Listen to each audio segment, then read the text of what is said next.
This is a story about JV-44, a special unit of Messerschmitt 262 jet fighters. It attempts to visualize Adolf Galland's last mission. He was the Luftwaffe General of Fighters. Galland was an outspoken critic of Goering and the Luftwaffe leadership. He had feuds going with some of the bomber commanders. Galland believed the Luftwaffe should focus on stopping the Allied bombing. He believed an advanced weapon like the Me-262 might be able to do that. Galland risked his career and his life advocating for the fighter pilots. A combination of his outspokenness and a fighter pilot's insurrection that happened in January 1945 resulted in Galland being dismissed as General of Fighters.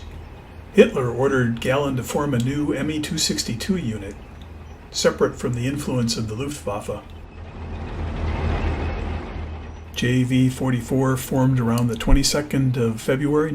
28 pilots flew to Munich on the 31st of March. At that time, they had 12 operational 262s. The Eins Volkeblog asserts that the numbers 1 through 11 were painted on the aircraft, with the 12th getting a double chevron. Galland claimed 70 aircraft from all kinds of different units were transferred to JV-44 just before the 26th of April, and they had 70 Me-262s at that time, with all different markings.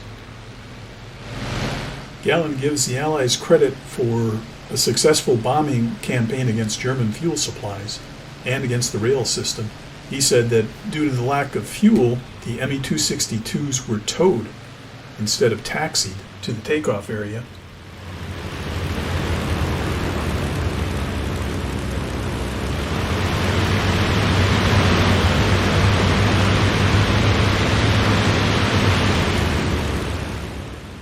A lot of the information in this video comes from Galland's book, The First and the Last, the English translation. Galland recalled a story of visiting Novotny's Me-262 base in Akmar around the 8th of November, 1944. Even at that time, piston-engine fighters were providing cover for jets as they took off and landed. At Munich Rhein Airport was typically a flight of FW-190Ds. They had unique red and white stripes to help identify them to their own anti-aircraft guns. At Novotny's base, anti-aircraft guns ringed the whole airfield. Apparently, Munich Rhein was bombed fairly often by fighter bombers and heavy bombers.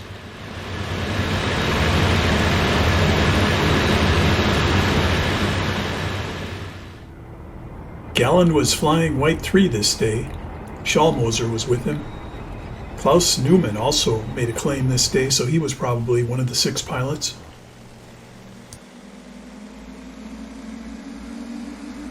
Steinhoff had been injured 6 days previously in a takeoff crash. The JV-44 pilots tended to rotate and share their aircraft because of the high attrition rate, and the jets were hard to maintain.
as though angels were pushing. Galland's famous for that quote.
The pilots flew in 2 Kettas. One pilot had to turn back because of engine problems.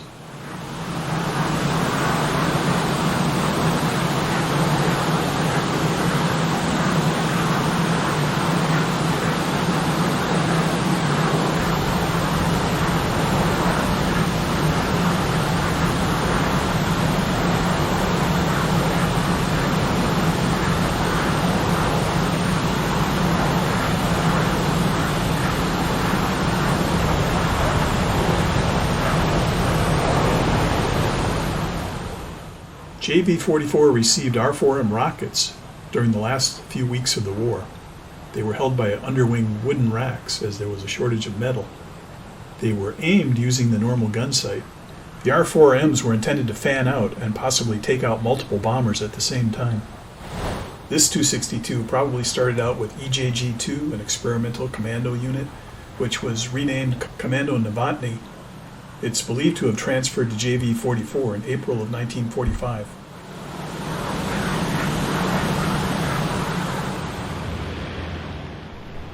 The following account is from the book The First and the Last by Adolf Galland, in his own words. On April 26, I set out on my last mission of the war. I led 6 jet fighters of JV-44 against a formation of marauders. Our own little directing post brought us well into contact with the enemy. The weather, varying clouds at different altitudes with gaps, ground visible in about only 3/10 of the operational area.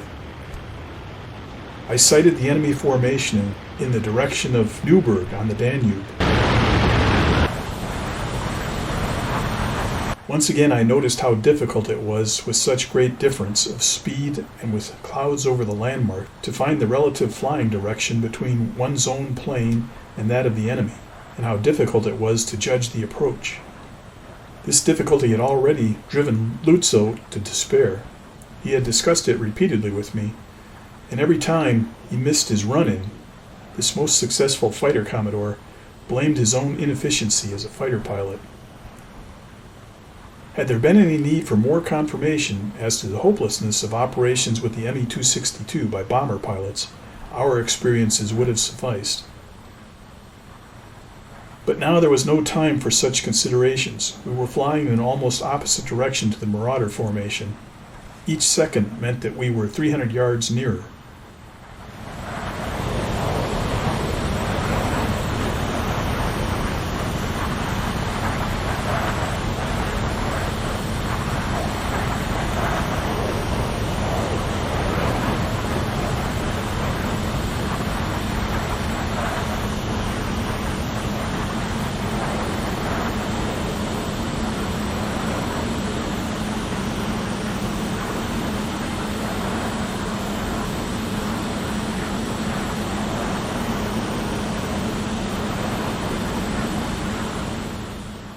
I will not say that I fought this action ideally, but I led my formation to a fairly favorable firing position.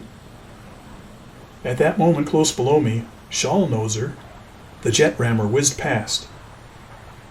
In ramming, he had made no distinction between friend or foe. And at this point, I'd like to go off on a little side story about Schallnoser. Schallnoser was a new pilot, fresh out of training, and apparently he had a problem with the speed of the Me-262 and misjudging when to fire.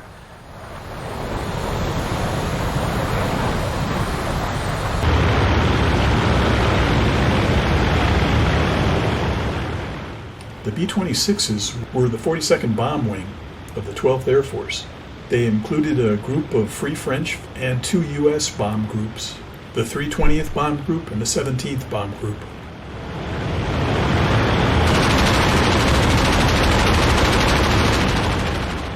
I wasn't able to identify the French bomber unit, but I think there were only a half dozen that flew B-26s. Not sure if they had U.S. or French insignia. I was surprised. The B-26 seems to have some ventral guns. Doesn't look like visibility was very good for the gunner, though.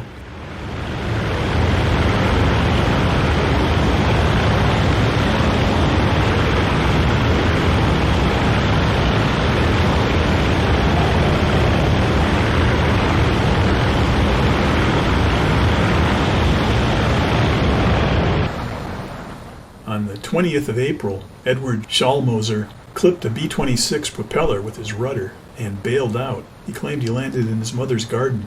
On April 4th, he rammed a P-38 and was able to land his heavily damaged White 5 back at the base. His comrades in JV-44 nicknamed him the Rammer, not because he intentionally rammed, but he had a problem with target fixation.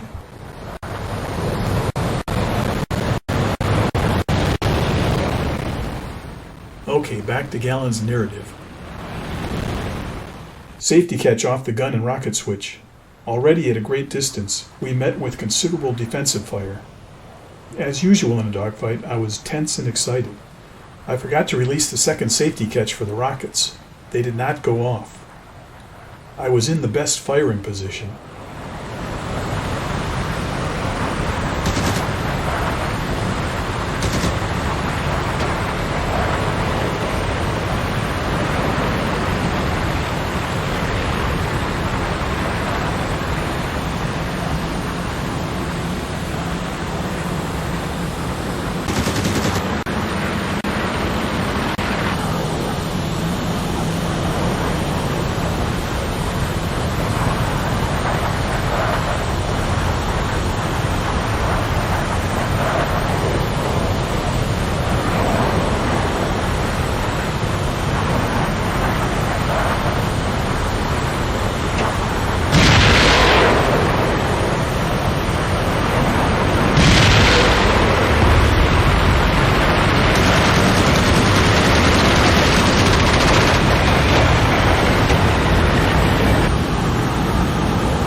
This is looking at the previous scene of Galland's first B-26 attack from a different perspective.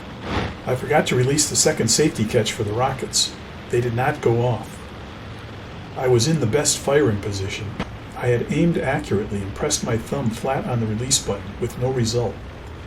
Maddening for any fighter pilot. Anyhow, my 4 3-centimeter cannons were working. They had much more firing power than we'd been used to so far. This engagement had lasted only a fraction of a second, a very important second to be sure. One Marauder of the last string was on fire and exploded. Now I attacked another bomber in the van of the formation.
Now I attacked another bomber in the van of the formation.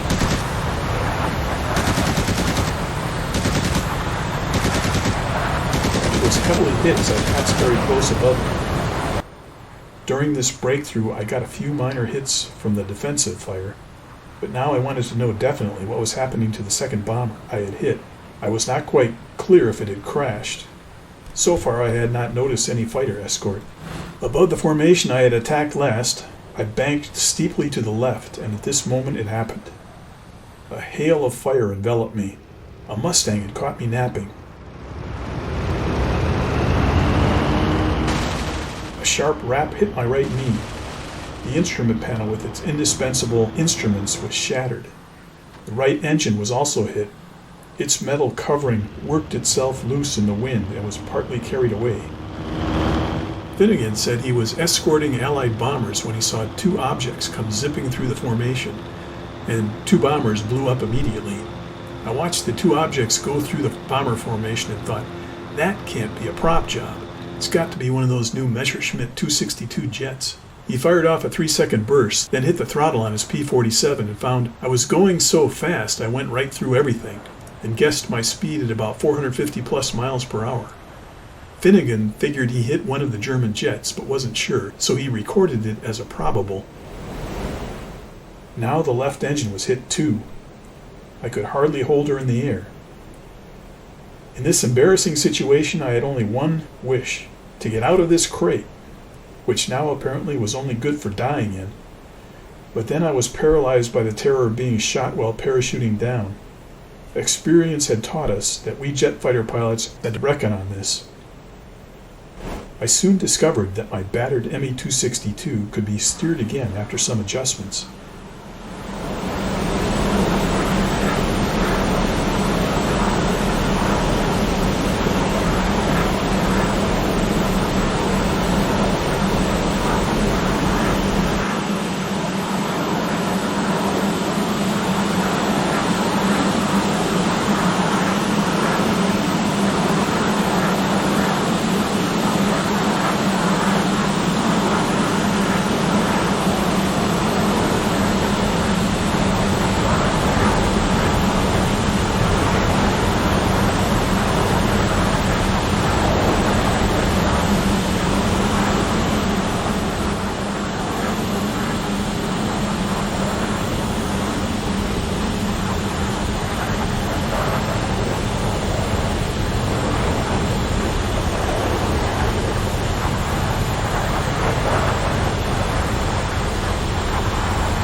After a dive through the layer of cloud, I saw the Autobahn below.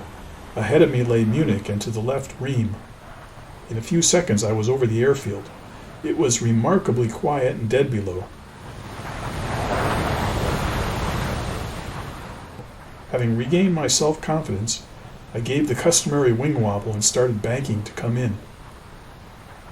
One engine did not react at all to the throttle. I couldn't reduce it.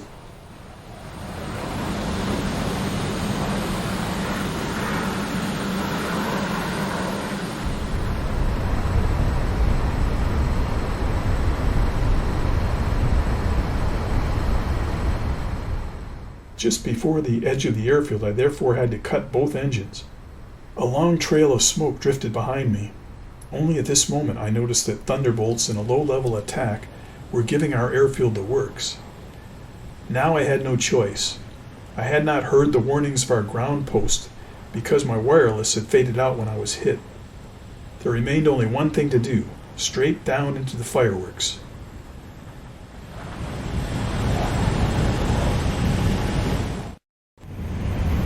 Touching down, I realized the tire of my nose wheel was flat. It rattled horribly as Earth again received me at a speed of 150 miles per hour on the small landing strip. Brake! Brake! The kite would not stop.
But at last I was out of the kite and into the nearest bomb crater. There were plenty of them on our runways. Bombs and rockets exploded all around. Bursts of shells from the thunderbolts whistled and banged. A new low-level attack. Out of the fastest fighter in the world and into a bomb crater. That was an utterly wretched feeling.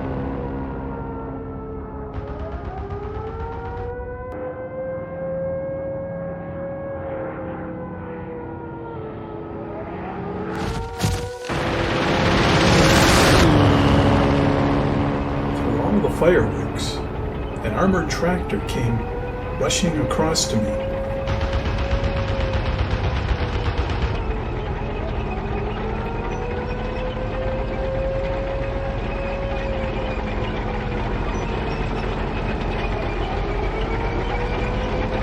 It pulled up sharply close by. One of our mechanics. Quickly, I got in behind him. He turned and raced off on the shortest route away from the airfield. In silence, I slapped him on the shoulder. He understood better what I wanted to say than any words about the unity between flying and ground personnel could have expressed. The other pilots who took part in this operation were directed to neighboring airfields or came into Rheims after the attack. We reported 5 certain kills without loss to ourselves. I had to go to Munich to a hospital for treatment of my scratched knee. The x-ray showed 2 splinters in the kneecap. It was put in a plaster, a fine business. I believe official records show that Galland was credited with 2 victories and Neumann with 1.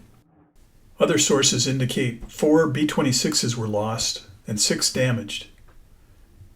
2 Me-262s were downed, including Galland's, with both pilots surviving. I thought the Eins Falke blog post had some interesting information about JV-44. You're showing Me-262s hidden in forests along the Autobahn between Munich and Salzburg. Here's an Allied reconnaissance photo of the Munich Riem airport as it appeared in 1945. The airport was built in 1939. Note all the bomb craters. Apparently, JV-44 had its own unique unit emblem.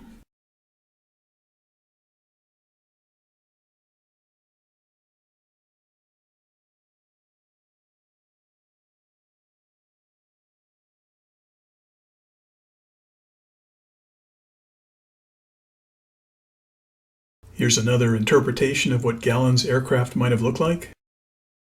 Here's a photograph of White 3, the aircraft that Galland flew, along with White 6 at Riem. In the following interview, we can hear how Adolf Galland named JV-44. Goering ordered me this formation should not carry my name, should not be named Jagdverband Galland. And he asked me, what do you propose as name for it? I said, JV-44. JV stands for Jagdverband 44, True Force, because it was in the end of 44, and I thought I will never get more than 4 and 4, 8 planes. And also, there's a joke in Germany, a 4 is a Vierer. A Vierer sounds very familiar with Führer. I said, let's now try with 2 Vierer. With 1 Vierer, it doesn't work anymore. Let's try with 2 Vierer.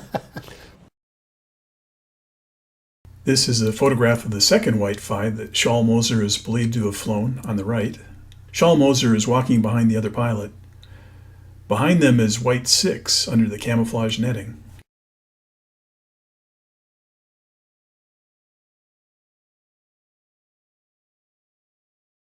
These are an assortment of B-26s from the 42nd Bombardment Wing.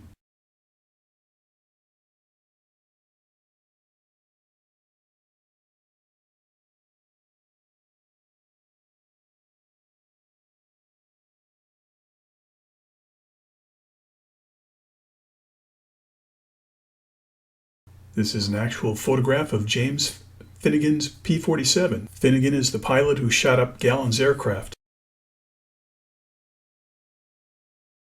An Australian museum has a Me-262. It was captured by the British after the war. The British painted roundels on it, and in the 50s, the Australians painted some kind of camouflage scheme on it. Restorers have apparently managed to remove the paint that was added to expose the original camouflage. Here's another color photo of an Me-262. A few days after this mission, at the end of April, the JV-44 Me-262s in Munich Riem were moved to 2 primitive fields in Austria, to Innsbruck and Salzburg. Galland was negotiating with the U.S. Army Air Force to transfer the Me-262s under his command. In his book, Galland blames the negotiation failure on couriers who were involved, and the result was that JV-44 Me-262s were mostly blown up on the 3rd of May by their own unit. Well, in rereading Galland's book and doing some research on JV-44, I learned a few things. I hope you enjoyed this story as much as I did.